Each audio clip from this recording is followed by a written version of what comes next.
Hi,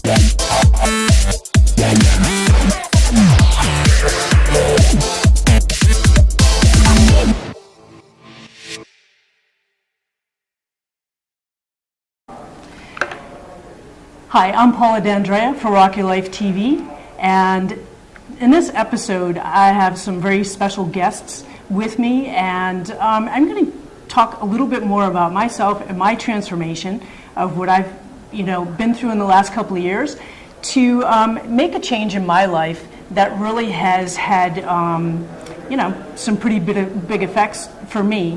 And I think that you'll learn a lot in this episode of Rock Your Life TV to really about how to energize yourself, how to transform yourself, and really get out there and kick some ass and start living and live the life that you want. So my guests today are Shahar and Nash from the BuzzBoosters. Hello. And I've been on a little bit of a journey with them over the past few years. First of all, I'll talk about my big leap of faith, which was to get out of my career as a fitness trainer and start doing something else. I have been doing coaching, and was kind of at the crossroads of what my lateral move would be. And I had gone to a conference, and I met both Shahar and Nash there. And I saw probably one of the biggest fitness experts at that time, Tony Horton from P90X. You might know who that guy is. And he was up on stage, and he was talking about everything that I spoke about in my career as a fitness trainer with my clients, and what was in his heart. He even lived in Rhode Island, my home state, for a while, so there were just so many commonalities, and it really gave me, knowing that I had to make a change in my life. I had just lost my father a couple weeks before. I came back from that visit and that event, which really threw me for a little bit. I had lost some clients, my car died out. It was like all of those type of things that I speak to guests all the time about that happen when you're going to make that transformation. That it just seems that you make a decision and then everything that you could imagine probably goes wrong. Your experience on that, Shahar? Oh, yeah. Well, I think it happens to all of us, right? We are energy. And it's just like the tide of the ocean that we have just beside us, that every time that it needs to create a big wave, it also needs to pull all the water back as a huge energy, and then it goes, right? Exactly the same thing with us. That is, and I think that's part of when you see the opening of the show, and that energy word is in there, and it's something I like to remind people of is that we are made of energy, and there's the more that you can pull in all of you, when you can tap into your intellect, we can tap into your spiritual side, you can tap into your emotion, your physicality, even your social and your intellect. And those are the things that round you out to bring you into that space, to be have more clarity, to be in your highest vibe, as I like to say, rocking that higher vibe, as much of you as you can, so that you can step in and make those. And although we don't always know what is coming up, we do have to take those leap of faiths where we're just ready to, you can feel it in every part of your being, and you're just like, I don't know how this is going to happen, but I want it to happen, and you go ahead and you make that leap. So my second leap, involving both Shahar and Nash, was when I attended their conference a couple of years later, which was about a year ago, and the idea came up of doing a radio series, a TV series, and with some acting background and also all of the other knowledge that I have, and just going, it just seemed, it was another one of those hits where I was just like, yeah, like it felt really good. And for some reason, Rock Your Life TV was the thing that came up. I immediately signed up, and then also went ahead and got the domain name, and then that was it, and then it was on. And although it's shaped itself, and it continues to shape itself of what it is, I still really think that the crux of it is about that, about transformation, about celebrating your life, about willing to take the chances, about willing to take the risks of knowing that wave is coming right at you, and then just putting yourself out there anyway, and seeing where it goes, and not getting so hung up on the how of that it's going to happen, because trust me, the how never happens as you thought it was going to, in many cases. So, I'm grateful to have you both in my life. Thank you. And it really, I don't know if you knew that, of how much of an impact and that you had on my life, and how it's helped to transform me and to put me on a totally different wave. Yes. And really start riding it and having a new adventure in my life. So yeah, I'm really glad to hear that, really. And also, I'm very happy because I know how much fear is always involved when we are dealing with any type of change. And you not only, you were able to, face that fear, but you also now, you are ahead of the curve of your own competition. So how many people can really say that, right? We are here in the background, we are having a conference, right, where all TV channels are in, all types of media are in, and this is a whole track because this is the new thing. And you're ahead, you're a show host ahead of the curve. Isn't it cool? Yeah, I do. I feel like it's it's a pioneer kind of a stage, where it is definitely ahead of the curve. And I think that even the more that I talk to people, and you guys experienced this a week or so ago with one of my upcoming guests, is that there are people who haven't even done a Google Hangout yet, and they're like, "What is that?" And then when you talk to them about a top box, and they go, "Oh, it's that." And when you mention a couple of popular ones, Apple TV, which has been around for a while, Roku, which has actually been around for a while now, too, Samsung, which is getting up there. I've had a Western Digital player for the past few years as well.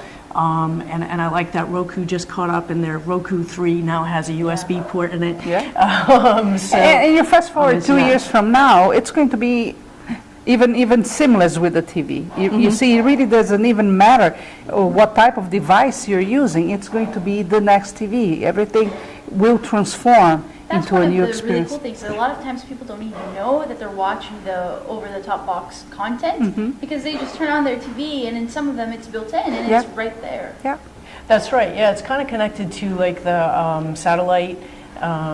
Is it in Blu-ray kind of play, or the modems or something like that, in where it some just kind of like streams yes. along with with everything else. All the Samsung players, So it's cool. So that when we talk about this and this pioneering edge that I'm on, I will admit that even though I took those leap of faith, it then kind of sent me reeling a little bit. So I know that you guys talk about neuromarketing. Is that the correct term? It is. It is. Yeah. And I'd like to hear a little bit more about that, because you could probably, I'm sure I'll learn something about it, and I know the viewers will definitely learn something about it too, because there is something about that. Is that when you have that big, like you've been talking about it for a while, I have to make these changes and do it, and then you just go ahead and do it, and then you go, oh, what did I do? Because then life starts setting in, and all the things that you've had around you for, in that comfort zone that you were in, or those pockets that we find, it does kind of,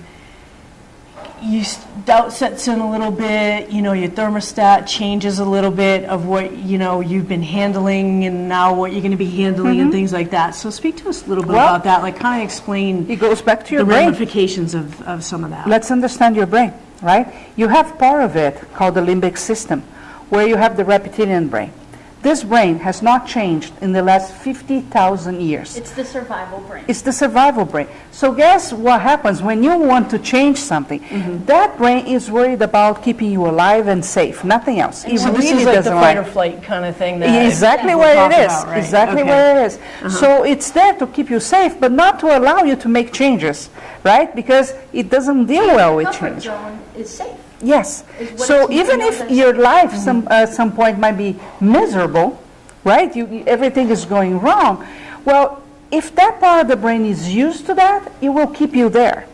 So many times we are talking to people and say, yeah, I just cannot move forward. I can, no matter what I do. Yes, because your reptilian brain is really saying, no, it's miserable, but I know how to deal with it. You're still safe. It's safe. Yes. The other thing we have to be aware of is that in every new environment, the first thing that this part of the brain does is scan the place to see if it's safe or not. Like a hunter, right? Yep. Yeah, exactly. Actually, I would think of it as, way back then with the cavemen and stuff, like when they discover a new area, a new environment, the first thing they do is like they scan it. They stop and they scan the whole place just to make sure that there aren't threats, right? That the lion isn't going to come and go after him or whatever. Or maybe the lion's not there. I just recently watched The Croods with my niece, and I'm seeing that whole, they had this whole system about how they would go out and when they would go out and stuff, and the whole alerts is very funny. Doing. So if anybody watched The Croods, you can totally relate to how that went out. So that brain really doesn't deal well with change, and every time you want something different, you will have to relearn the new reality. That part of the brain only lives in the present as well. See, so it doesn't help you very much to talk about what you want in the future, because it doesn't get the future, it only gets the present. So how we relate and talk to that brain is extremely important. Also in the reptilian brain is where we have the amygdala. Amygdala hosts our emotions. Now, funky thing, it doesn't respond to sound. It only responds to smell. You see, so the shortest pathway for you to talk to your amygdala is through aromas, because it doesn't respond to visuals or talk. Oh, that's really interesting. Okay. Yeah, it's the same reason why sometimes you'll smell something. It's like that instantly reminds you of your childhood. It's because of that. It's the fastest way to talk to the amygdala, which hosts all the emotions. So it takes you right back to that place. It's the same reason why you'll see real estate agents and stuff, that they'll do the open houses and they'll bake cookies, or because it puts people in that state of mind of maybe it reminds them of there's some nostalgia or something. Yes, reminds them of a time where they had a good time with their family, whatever. They were baking cookies or grandma or something, puts them in that state of mind, puts their barriers down. And wow, well that totally makes sense with especially like going into a new home, when you're looking at buying a home, to do that, to like bring you back into what your familiarity is. Guess who makes the decision to buy a home? That's where we get things twisted quite often. 85% of all purchase decisions are made by the reptilian brain, which is the unconscious brain. Then it sends a message to the neofrontal cortex to justify that. So for example, if we are walking around here and we see a gorgeous yellow bag, and I say, my reptilian brain will say, I want the yellow bag, and I'm going to get this yellow bag. I cannot survive without this yellow bag. And then the frontal cortex will say, well, you don't have enough yellow bags, it's a good thing. So we have to understand that when we make decisions in our lives, they are made on an unconscious level first. And if we don't know how to deal with our primitive brain, things just get tougher for us to move ahead or to change things. So how do you move forward? Because it sounds like we kind of have like these inner built-in systems that are almost fighting against what we want. So push us forward. First of all, you need to be aware that you have those things that keep you from moving.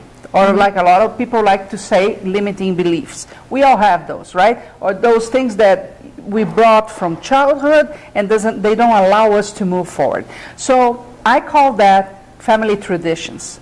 The very first thing you need to go back to when you're relating to your family, and what are the things that really sends a message, and it's probably sending a message to you since you were a child. For example, your family gets together for Thanksgiving.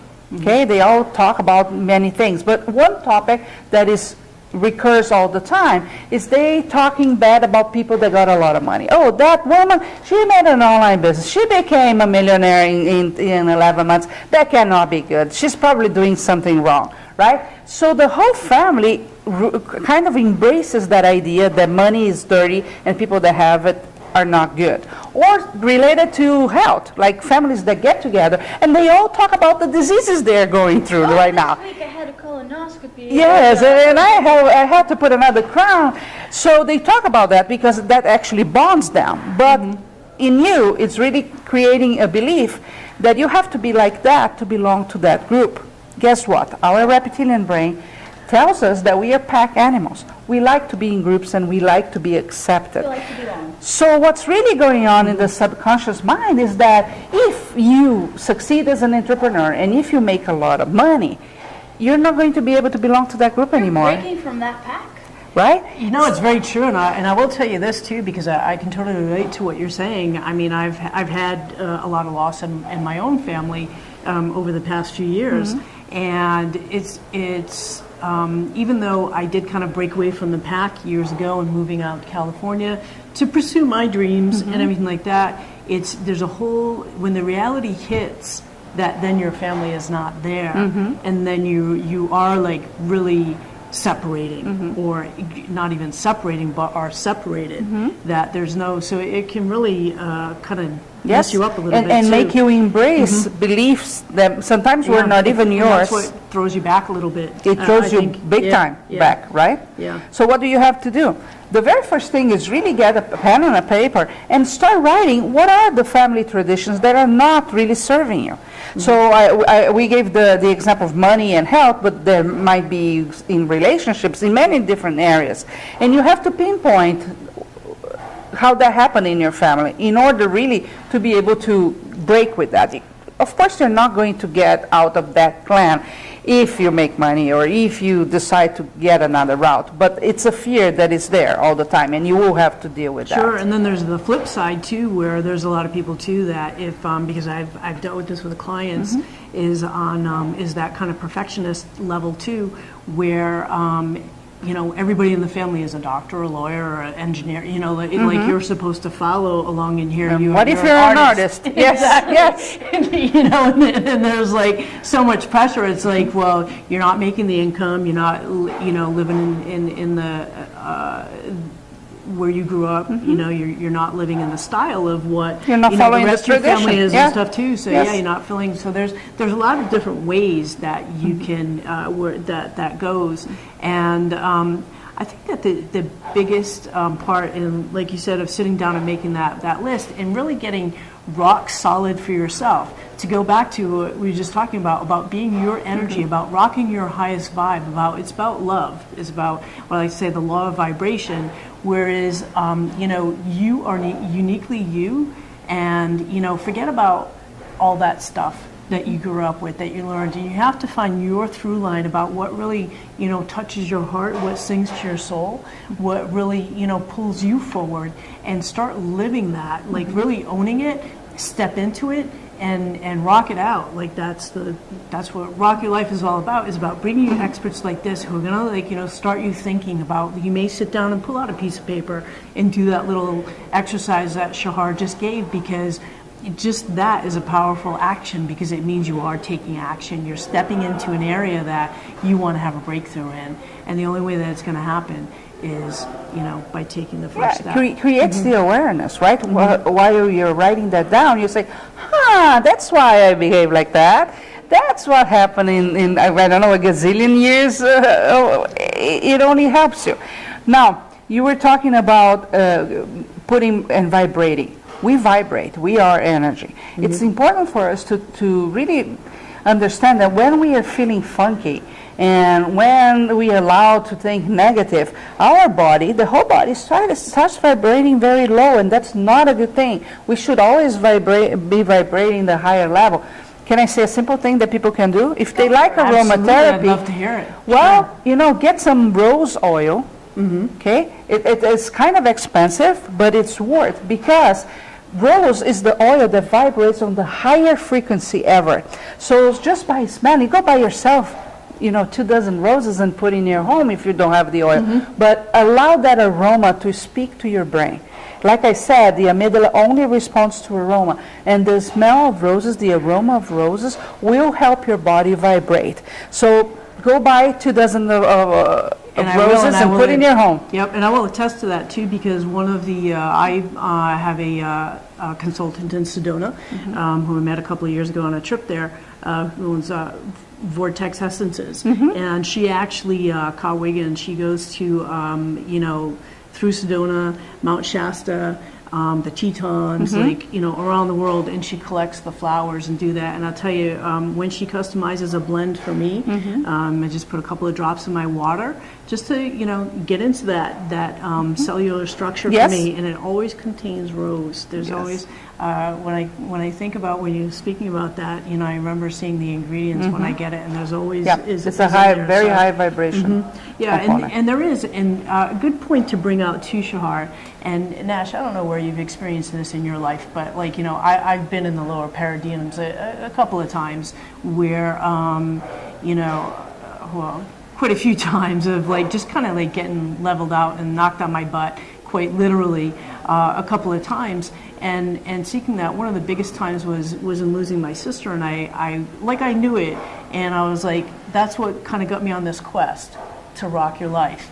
Is I knew I was in that lower vibration, and I'm looking to see how can I get, how can I start raising it? How can I get back in? And I, my brother was doing Kundalini yoga training, and he invited me to go to that, and I did some gongs, and there's a certain thing about that, and also if anybody ever meditates, and even if you don't, just do and the minute you do that, you can feel that vibration on the roof of your mouth, and that really goes through your body. Then I went in, I did some coaching with other coaches. Yeah, you can feel that, and that's the thing about chanting and about sending through that. So that's a whole other segment. But just to make the point of that is that there's many ways that you can start to work on bringing yourself up so that you get to that spot where you start rocking a higher vibe. And one thing is, I would definitely encourage you to keep watching Rock Your Life TV, because it is my quest to bring you the people that will, keep opening that doorway for you and giving and she's you. good at that quest.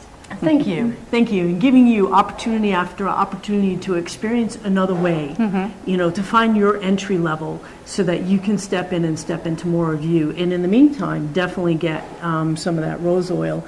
And do you put it maybe put some on your temples? You could. A couple of spots. With essential oils, most of them you can either really smell them or use in your skin, right? And in some cases you can ingest them.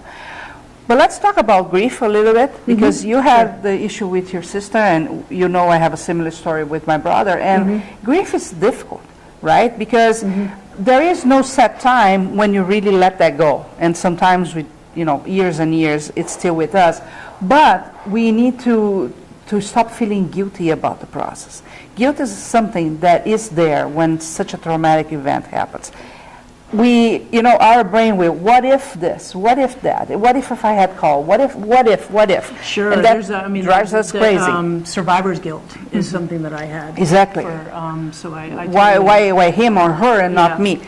Well, I will go back again to oils, because they can help us immensely. One of them is Melissa. Melissa is an oil that will help you pass that stage of grief and to a stage of, there's nothing we can do to bring them back, but we can move forward. Okay, and what you do is you put a drop on your thumb and put in the top of your mouth and press a little bit and let it there. You're going to feel really immediately different, because the Melissa has the power to break the blood-brain barrier of your brain, and will talk to the emotions right away. Many times when you do that, actually what happens is you just start crying, right? Because that emotion needs to come out. Right. We cannot put anything in if we don't open space. So that emotion needs to go out in order to something better to come in, and Melissa will do that. And then what you can do is put it in a diffuser, for example, cypress, because cypress is the oil that allows us to move forward, right? So you let that emotion come, and it's going to be painful, and it's okay, but it's going to get out, right? And then you use another oil like cypress really to allow you to move forward.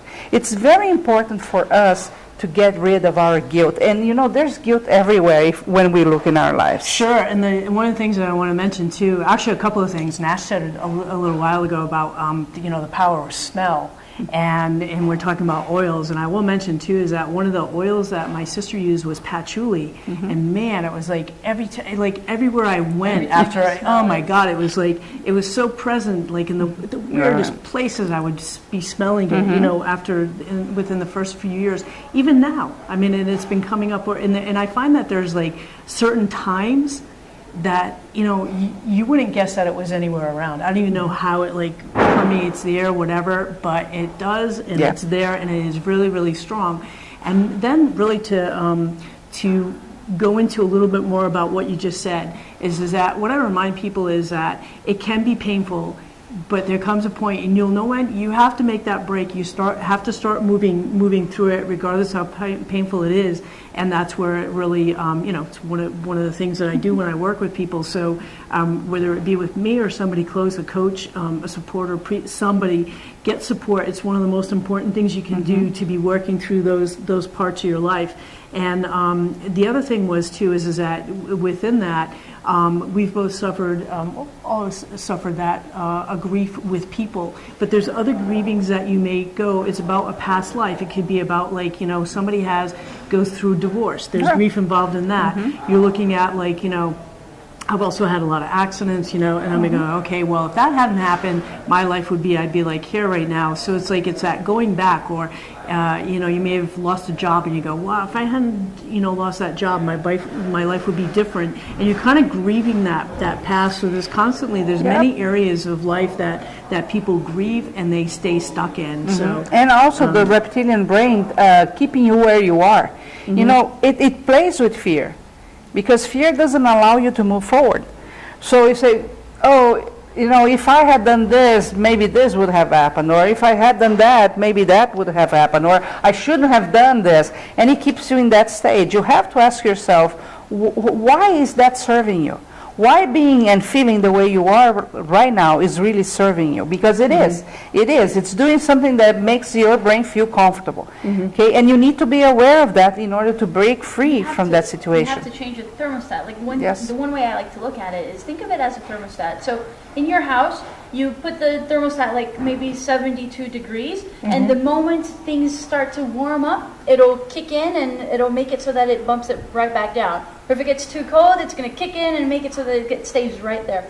The reptilian brain is doing precisely that. It's your thermostat. And so it knows what's supposed to be, 72 degrees. If something, a threat or anything that makes it kick in, it'll make it so that it brings you right back to that state of mind, and so, or to that state. And so even if it's something negative or positive, whatever it is, it's there to protect you. And so it's going to bring you back to what it knows it's safe. Is safe. I do an exercise every morning because, Which one are you going to share? I was thinking about sharing the one with the balloon. Is that the one? No, not that one, but we can share that one too. With that one out. Yeah, you can do that. But in the morning what I do is I get a blend of bark oils, from bark from the trees, and I put a drop, and then I go to my belly button, and I go around in a circular format, and I say, I release the past, I choose to live in the present, and I forgive myself. And I do that every morning. I release the past, I choose to live in the present, and I forgive myself. So really, I'm really educating my brain to understand that the now is more important than before.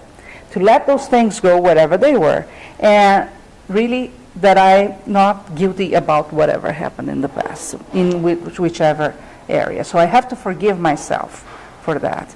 I think it's very healthy to do that. Because absolutely, I love that. We blame ourselves for so many things. Yeah. Right? And it's also too is definitely. So here's another golden nugget for you is to do this exercise, because when you start doing something that is ritualistic like that, and it is definitely comes out of love and self-care, to be able to do that, to just take that action to start your day and say those sweet things. And do you say them out loud? Yes, I do. Yeah, because there is a lot of power in that as well, about all the action, about making that a special time for yourself, and certainly with starting your day like that too. So I love that. Yes, so very good. Cool. She had another one that we do. Share the yes I do. But I want you to share the balloon, because you do it so much better. Yeah, especially when it's, for me, it's like in the middle of the day if I think there's some funk energy around me. But what I do is I get a blend called Breathe, but if you don't have that, you can get peppermint. And I put in my hands and I do like this and I smell, and so it's peppermint strong, and I inhale. Sure. And as I do, I start imagining that every time I exhale, I'm actually blowing a balloon. And I exhale everything that is wrong. I'm feeling funky, things didn't work the way I wanted, I really don't like that person. And the balloon is going to get bigger and bigger and goes higher and higher, and I imagine it going higher until it explodes, and all that negative energy disperses into the sky. and then I breathe again, and I start bringing the things that I want. Okay? Because, again, it needs to go out in order to come in. They cannot coexist, right? There's not a space for both of them. So I let that negativity go, and then I breathe in the things that will make me happy and, you know, how things really should be. I love that. I love that because it's important. Because I think one of the things that I notice, and you know, we've spoken a lot about this, is that emotions are good because they serve a purpose, and you should be, you know, taking them in and experiencing it. You always have a choice as to how you're going to, you know, experience it. But, you know, when you have those times when things aren't going right and you're just like that frustrated, get pissed, get angry, and then you got to let it go. But what I find with a lot of people is that they have a tendency to hold on to more of the negative, you know, and then they replay that and replay that and replay that. And then the happy times, it was like they have to like really think about it. Was like, wow, when was the last time something good happened to me? And I always find that so amazing. So I love that exercise because you're doing exactly what you should do. They're meant to, you know, emotions are meant to come and go. And this is what, you know, provides so much pain for people, is that they're so like living in a space that something that happened from so long ago, they're just hanging on to it and giving it life. It's still present for the brain. Yeah, and you're really like, you know, just encourage anybody to really start, like, be aware of that. And hopefully just watching this brought a lot of people into a level of awareness where they can start writing some of this stuff out and make that connection and say, okay, how can I now take myself to the next step and get out of that? So, this has been, your information is totally just spot on with everything. So fit into the, and I'm part of the Buzz family, and you're part of the Rocky Life family, so totally digging that. Is there anything else that you can think of? That, I mean, you've shared so many like really, really good tips and information. You know, there are really many things. Yeah, and one of the things I wanted to ask Shahar, excuse me, is that before that is that you're really knowledgeable in all of this, and especially about the oils and stuff. Like, is that just become like a passion of yours that you're studying it, or do you sell any oils, or is there any special place you get them? Or it took me a little while to figure out that I am my worst enemy, right? In my case, it's related to wealth, right? I always manage to go to a level and then stop. And it's very, very painful to go to the next level. And I can blame economy, I can blame a bunch of stuff, but I figure out the daughter, I blame the daughter quite often. But the fact is that I shoot myself in the foot quite often. And I had to go and revisit why was that. The mindset, the way you perceive life and the way you act and react in life is what really will provide the outcome that you get, and not whatever is going on. It doesn't matter. We can make a boatload of money with whatever the economy, but if I allow my reptilian brain to come and put that fear out and keep me where I am, it's going to take me back to where I felt really safe, but that's not the time or the being I am anymore. Okay, so I had to go and start studying that, and I like I said, because the amygdala, the emotions, really talk to aroma, the oils were a natural step to go. And I also use mudras that comes from yoga, right? Because when we touch, we are really sending signals, and we are energy. It's all about vibration. I need to make the right signals to my brain. So, for example, if I'm feeling uneasy, I'm going to give an interview, I'm out of balance somehow. Just by touching and pressuring a little bit for about a minute or so, your fingertips, that will bring that vibration back to normal. So you will balance your emotions. So yes, there is a lot more to this. And I have a blog where I blog about these topics. We talk about emotions and food as medicine, trying to really provide to people with solutions that they don't take a pill to solve whatever problem. Okay, because that's not healthy. The name of the blog is healthessentialists.com. Love it. So look more into that. And I have a feeling like we could do like a, so I'm gonna throw this out there and grab you next time you come back to California, is that I think that we can do a part 2 of this, because the information that is definitely what we shared today is really great to get people going. Yes, and it's a glimpse. And if you're already like on the path, definitely check out Shahar's blog. Say it again. You say it without the accent. healthessentialist.com. And it'll be listed as well too, so you'll be able to read through it, but definitely go through, because Shahar and Nash are like just powerful. They've got like so much information. They're super smart, and they totally rock it out like all the time with the information of whatever they're giving, from this new topic I have with them to, you know, marketing solutions and everything in between. So definitely check them out. I would say thank you so much for pleasure. sitting down Thank with you. me, both of you, and also for having me part of the Buzz family and Yeah. making this whole thing possible. So very cool. Thank you. Shahar and Nash from BuzzBooster and healthessentialist.com. I'm Paula D'Andrea for Rocky Life TV. Thanks so much for watching. Thank you.